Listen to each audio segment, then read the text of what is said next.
بقدری موی سفیدان راست که روزه موی سفید گردی خمیدن قومتی ثروت زی دنیا ناامید گردی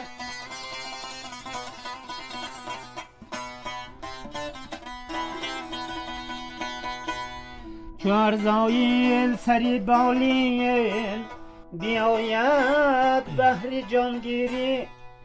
زبانت لال میگردد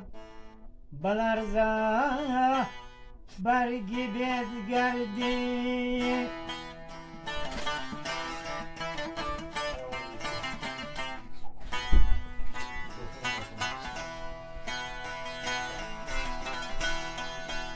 بعدی تو باغی لبی دریا خزان ریزان شده است به وجودت سبزه و سه برگه ها حیران شده است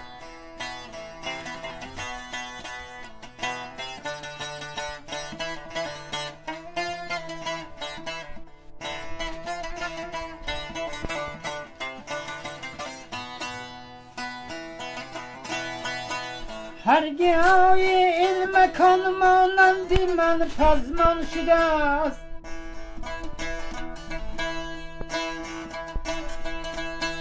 جای باری پیشی در چون چشمی من گریان شده است خوش زبان رفتی پدر نازک بیان رفتی پدر غصه در دل خنده بر لب از جهان رفتی پدر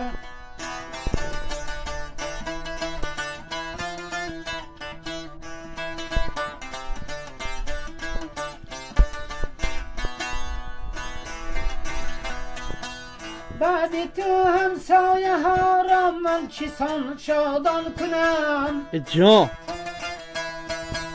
به سخنهای لطیفی تو چیسان خندان کنم مشکل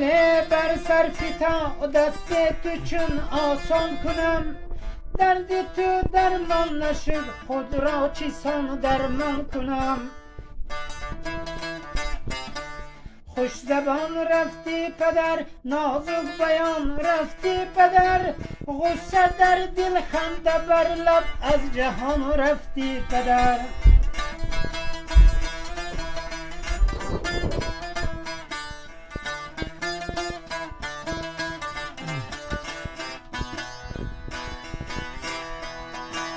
در غمت خون می چکد از چشم فرزندان تو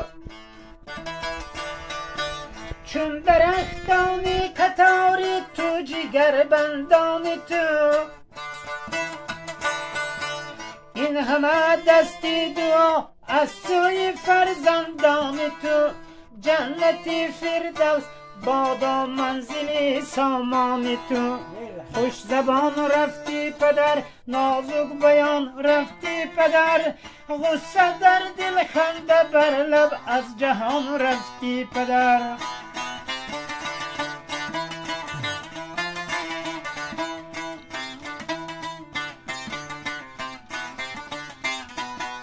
خوش زبان رفتی پدر نازک بیان رفتی پدر غصه در دل خنده بر لب از جهان رفتی پدر یک جهان تشکر سلامت باشید آوازتان خسته نباشد سلامت و سربلند باشید همه نوبت به شما